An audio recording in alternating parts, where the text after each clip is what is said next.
Introspection. Experiencing the self. Goal. We will attempt here to gain a direct experience of the self. It takes only a few minutes. It will answer the questions such as who am I and what am I or what is this whole existence. The knowing is instantaneous, but when the mind comes back, it finds it hard to accept it. At least in cases of some people, the reason can be presence of beliefs such as it cannot be so simple, and doubts like it's all fine but insert a question based on some random belief. Prerequisites. Just an open, sharp, peaceful and intelligent mind. Absence of distractions, at least for a few minutes. Brutally honest. Deactivation of beliefs, if any, at least for a while. Avoid making anything up, assumptions, hypotheses, guesses, and all. It has to be very direct and self-evident. Read the last chapter on Art of Introspection for details on how to do it without getting lost or confused. Your gain will totally depend on this prerequisite. Else, it's all just gibberish. Ask it. Knowing the self is very easy. Just ask what is here and now. Mentally note that what you experience or see. If you are not very relaxed and your mind is busy recognizing and classifying stuff with a live commentary running in your head, you may notice various objects that surround you, such as furniture, stuff, room, trees, or people. As the intention jumps from one thing to the other, this is the ordinary state of the mind. We need a relaxed mind with full attention on the question and nothing else. Zoom out. More in your awareness. Include more things. You may now notice your body and its sensations, sounds, etc. Include them in your knowing. Zoom out more. Now you may notice some thoughts, memories, some internal chatter, some minute actions such as eyes looking here and there and random stuff of attention. Include them all. Without focusing on anything in particular, be aware of everything without trying to name them or thinking about any of them. Disregard everything in particular. This will put the mind in somewhat relaxed state. Include the now relaxed mind also in your field of view of awareness. What remains is just an experience of being here and now. You have arrived at a state of isness, in other words, just existence in essence. Next, ask, how is isness known? You will find that the mind rushes to memory or thoughts to answer it, but the answer is not there. There are just more thoughts and memories. Include them also in isness. Back to a neutral awareness of everything. You will find that even the question itself is a happening in isness. The experience of somethingness remains even when there is no reliance on memory or thoughts or external objects. It is a pure and direct experience. Next, deny it. See if it all goes away.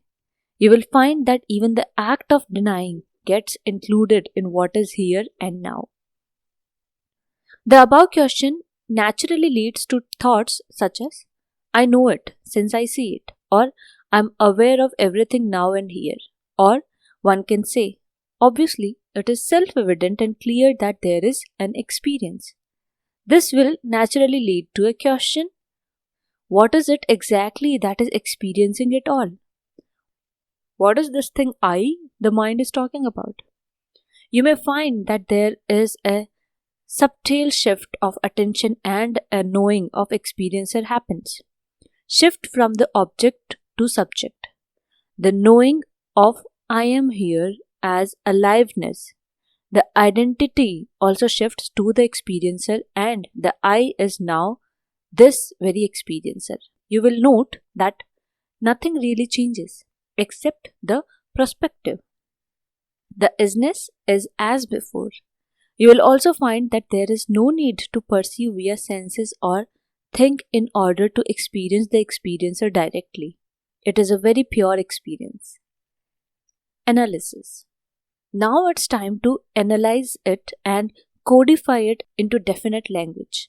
Firstly, you have found that there is something. There is not nothingness. And that something is made known via an event, namely an experience. That's the bare minimum one can say about the all-inclusive knowing of isness. You can be very certain of it.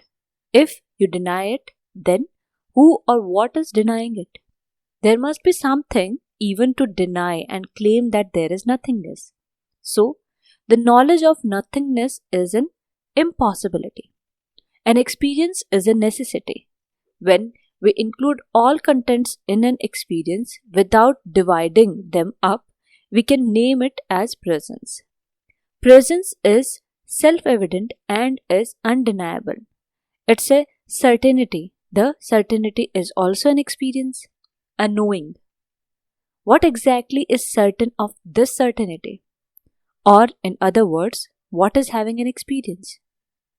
You will find that this is an unnecessary question. The experience is. There is no necessity to invoke anything else.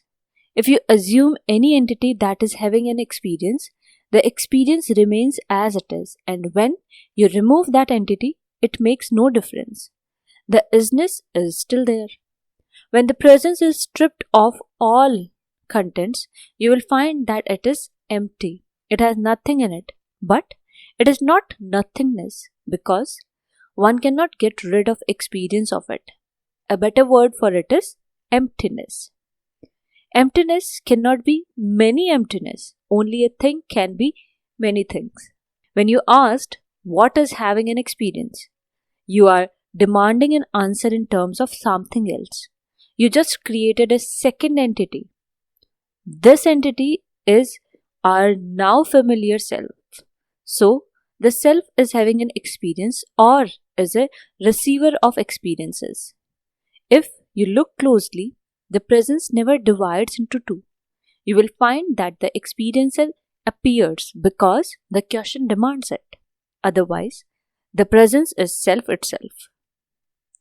As soon as you ask that question, it simply shifts from being an experience to being an experiencer. Try it again. So, the oneness never becomes two. It merely generates an illusion of two in response of the question of what is experiencing that emptiness. The self is the presence experiencing itself. In other words, the presence makes itself known in the form of the self. It remains one. As an emptiness, it has no other options. This state can be also termed as pure consciousness, consciousness being conscious of itself. Conclusion.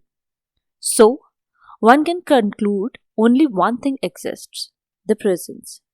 It experiences itself as the self. When you keep in mind the definitions of both these terms, this is self-evident and undeniable. Why is there an experience of many? This is also self-evident.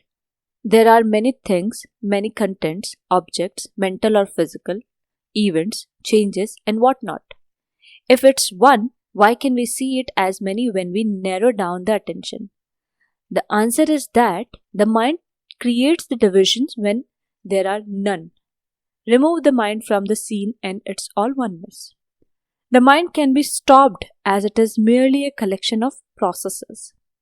These processes produces an experience of diversity, and when the mental activity ceases, the diversity disappears and we arrive at the isness, unity or union. How to stop the mind? The above introspection describes it. When the attention is not focused on any single object or thought, or when it is not wounded up in a stream of actions or thoughts, it is relaxed, and one becomes aware of everything in a neutral way. It never stops completely, and that is desirable, else you will fall asleep. Just relax it enough so that the usual cognition, recall, and imagination, etc. stops. It is necessary to keep the caution in the background. If you relax it too much, you will lose the caution and intent of the introspection, slip into trance-like state. Unless for our purpose, but great for relaxation. It all took a few minutes. It was so easy and obvious. There are other tricks to arrive at the same knowing, and some oddly need 20 years of hardship, living in a cave or spending your whole life as a monk in Himalayas. Probably such hardships are just preparations or a part of cultivation. I never did that, and hence I really have no idea if that would bring some kind of superior knowing or if it produces more certainty. But if you try to find any uncertainty in what you just experienced, you won't find any. It is very direct and solid. Try it again with your own variation and twists. Try falsifying it all. Seekers have done that since thousands of years. It still stands, but no harm in trying and seeing it with your own eyes. This kick starts our journey into the universe of self inquiry, and we will do more introspections because there will be 1,000 questions now. Notes 1. Tathata in Buddhism, an experience of suchness, devoid of the mental activity or dividing and naming everything. See the following link.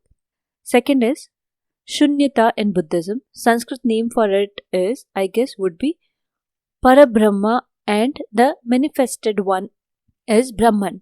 That is, with all those contents, also known as Nirgun and Sagun Brahman, presence without and with qualities. Names don't matter, experience of it does. Dwelling in the awareness of Parabrahma is the state of Nirvikalp Samadhi, which naturally happens in deep sleep state every day or night. Dwelling in manifested presence is Savikalp Samadhi, which happens when the mind is at rest in waking state. If you have done the above introspection successfully, you experienced all of them except maybe Nirvikalp state.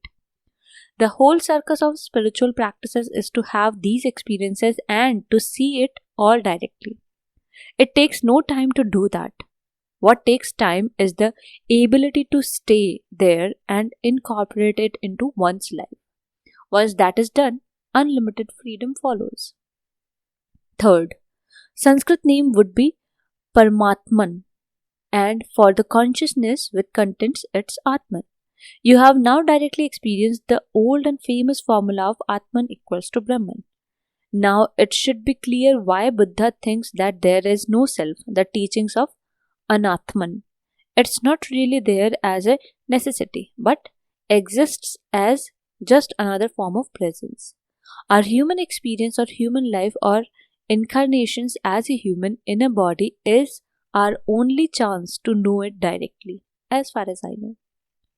Fourth, the classic state of yoga or union as defined by Patanjali Yoga Sutra 1.2 and others, all you need to do is stop the relentless activity of the mind. If you like in-depth and long-winded stuff, P.S. the chapter on cessation of mind goes deeper into it. Thank you.